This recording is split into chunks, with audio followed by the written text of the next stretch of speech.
it can expand what you believe is possible for yourself. So true. Right?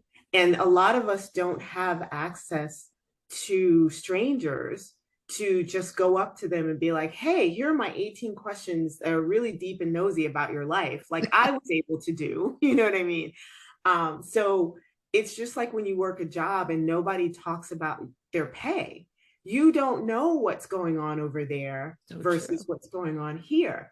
When you can see it laid out for you and you're like, oh, this woman who's 60 years old just got engaged. Are you kidding me? You know, it does something. It creates a new level of hope.